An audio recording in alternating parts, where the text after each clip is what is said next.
Atos dos Apóstolos, capítulo 4. Pedro e João, levados ao sinédrio. Enquanto eles estavam falando ao povo, sobrevieram-lhes os sacerdotes, o capitão do templo e os saduceus, doendo-se muito de que eles ensinassem o povo e anunciassem em Jesus a ressurreição dentre os mortos. Deitaram a mão deles e os encerraram na prisão até o dia seguinte, pois era já tarde. Muitos, porém, dos que ouviram a palavra, creram, e se elevou o número dos homens que creram a quase 5.000 homens. No dia seguinte, reuniram-se em Jerusalém as autoridades, os anciãos e os escribas, e Anás, o sumo sacerdote, Caifás, João, Alexandre, e todos quantos eram da linhagem do sumo sacerdote. E pondo-os no meio deles, perguntaram-lhe: Com que poder ou em nome de quem fizestes vós isto? Então Pedro, cheio do Espírito Santo, aleluia, lhes disse: autoridades do povo e vós, anciãos, se nós hoje somos inquiridos acerca do benefício feito ao enfermo e do modo como foi curado, seja conhecido de vós todos e de todo o povo de Israel, que em nome de Jesus Cristo, o Nazareno, aquele a quem vós crucificastes e a quem Deus ressuscitou dentre os mortos, nesse nome está este aqui são diante de vós. Ele é a pedra que foi rejeitada por vós, os edificadores, a qual foi posta como pedra angular.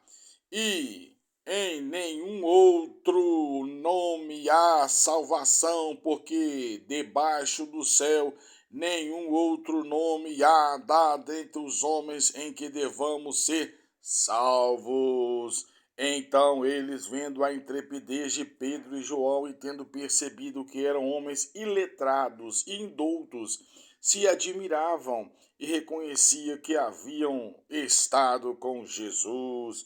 E vendo em pé com eles o homem que fora curado, nada tinham que dizer em contrário. Todavia, mandando-os sair do sinédrio, conferenciaram entre si, dizendo: que havemos de fazer a estes homens, porque a todos os que habitam em Jerusalém é manifesto que por eles foi feito um sinal notório, e não o podemos negar. Mas para que não se divulgue mais entre o povo, ameacemo-los para que de hora em diante não falem neste nome a homem algum. E chamando-os, ordenaram-lhes que absolutamente não falasse nem ensinasse em nome de Jesus. Mas Pedro e João, respondendo, lhes disseram: julgai vós se é justo diante de Deus ouvir-nos antes a vós do que a Deus, pois nós não podemos deixar de falar das coisas que temos visto e ouvido.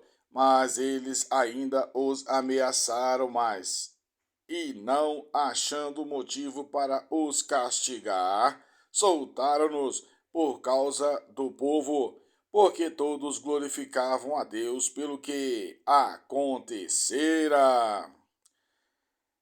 Pois tinha mais de 40 anos o homem em quem se operara esta cura milagrosa, como os primeiros cristãos oravam. E soltos eles foram para os seus e contaram tudo o que lhes havia dito. Os principais sacerdotes e os anciãos, ao ouvirem isto, levantaram unanimemente a voz a Deus e disseram: Senhor, tu que fizeste o céu, a terra, o mar e tudo o que neles há, quando pelo Espírito Santo, por boca de nosso pai Davi, teu servo, dissestes: porque se enfureceram os gentios e os povos imaginaram coisas vãs, levantaram-se os reis da terra e as autoridades ajuntaram-se a uma contra o Senhor e contra o seu ungido, porque verdadeiramente se ajuntaram nesta cidade contra o seu santo servo Jesus, ao qual ungiste não só Herodes, mas também Pôncio Pilatos, como gentios e os povos de Israel, para fazerem tudo que a tua mão e o teu conselho predeterminaram que se fizesse. Agora, pois, ó Senhor, olha para as suas ameaças e concede aos teus servos que falem com toda a intrepidez a tua palavra, enquanto estende a mão para curar e para que se façam sinais e prodígios pelo nome de teu santo servo Jesus.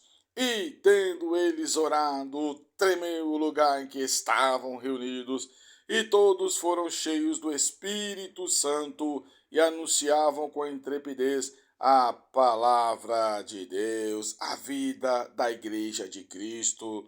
Da multidão dos que criam era um só o coração e uma só a alma, e ninguém dizia que coisa alguma das que possuía era sua própria, mas todas as coisas lhe eram comuns. Com grande poder, os apóstolos davam testemunho da ressurreição do Senhor Jesus, e eram todos eles, e em todos eles havia abundante graça, pois não havia entre eles necessitado algum, porque todos os que possuíam terras ou casas, vendendo-as, traziam o preço do que vendiam e o depositavam aos pés dos apóstolos, e se repartia qualquer um que tivesse necessidade. A oferta de José Barnabé. Então José, cognominado pelos apóstolos Barnabé, que quer dizer filho da consolação, levita natural de Chipre, possuindo um campo, vendeu, trouxe o preço e depositou aos pés dos apóstolos. Este é o canal Sal da Terra, Luz do Mundo. Aqui nós acabamos de ler o livro, o capítulo do Evangelho de Atos dos Apóstolos, o capítulo 4. Você ainda não é inscrito, se inscreva, venha fazer parte, venha semear essa palavra poderosa, essa palavra milagrosa do Senhor. Deixe o seu like e compartilhe essa mensagem com alguém. Deus te abençoe.